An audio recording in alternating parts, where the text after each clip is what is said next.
A lot of people say that Mario 64 is one of the best games of all time. It revolutionized 3D gaming as we know it, and it's strange that I've never played it since I owned the cartridge, so alright, I'll finally play it.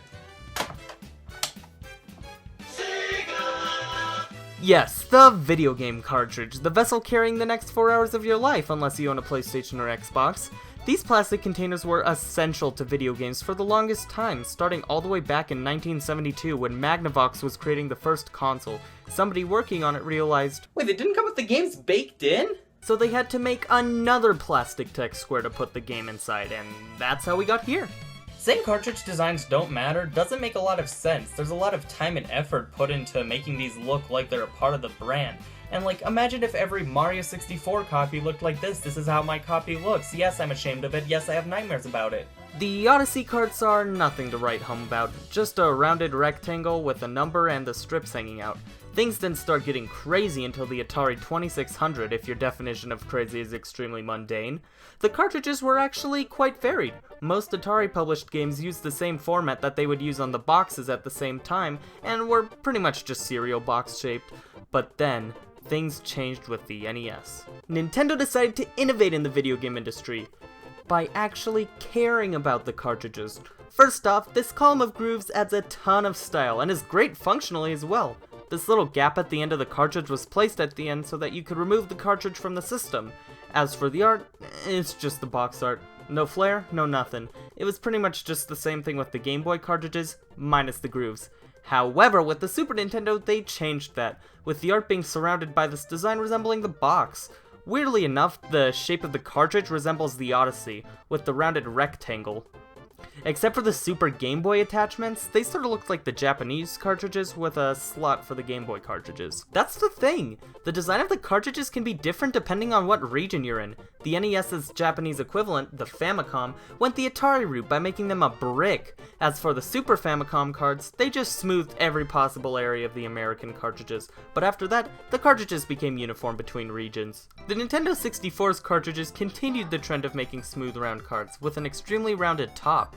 However, with the art on the cartridge, they decided to switch it up. Again, the cartridge art was back to being up in the air. Sometimes it would be the same as the box art, sometimes it would be new art for the cartridge, and sometimes it would just be the game's logo. Meanwhile, the Game Boy Color was doing something different with its cards. It sure was.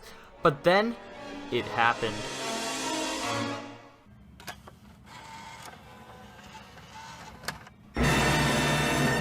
Discs could just hold so much more data than cartridges could, and were much cheaper to produce. On top of that, it turned other consoles into full-on music players and DVD players. Meanwhile, the N64 was underpowered and could only play 64 games. This is why Nintendo lost to PlayStation during the 5th console generation, as the N64 just wasn't up to snuff with the PlayStation and Saturn. But at least people weren't pirating their games and they had faster load times. I'm sure that will give them the edge. However, even though the GameCube had decided to go with discs, the cartridge legacy was carried over to the Game Boy Advance. They basically just cut a Game Boy card in half, made it darker gray, and added a notch on the top. Pretty simple. The DS opted for a slimmer cartridge that was Cheez-It shaped, and usually just had a smaller version of the box art on the cart. As for the 3DS, yeah, that's just a DS cart with a peg. And that brings us to now with the Nintendo Switch. What do you want me to say? It's another slim rectangle, though this time almost all the carts have the game logo on it with the ESRB rating in the corner. Sometimes it looks good, and sometimes it's Pokemon Sword and Shield. And that brings us to... I forgot to talk about the other companies. Okay, quickly, Sega Master System. Just some rectangles with labels, nothing to write home about, just like the Master System as a whole. As for the Genesis, I'm much more of a fan of these. At the end of the day, it's just another rounded rectangle with box art on it, but I like it a lot more than the Master System ones. Is it because I own a Genesis? Yeah, but I also think it's because the Genesis's vibe is much cooler than the Master System's. One of these feels like a thrill ride, while the other just feels like my algebra homework. Oh, and the Game Gear cards were just mini Genesis cards. And then finally, we get to the PS Vita. These are just Switch cartridges. And that brings us to today, where only one company uses cartridges. Discs are just the way to go, being able to store just so much more data. At the end of the day, the design of a cartridge doesn't matter that much once you have it in your system. but there's certainly a level of effort that goes into the design of a cartridge. Plus, you have to admit, this is just so much better than this.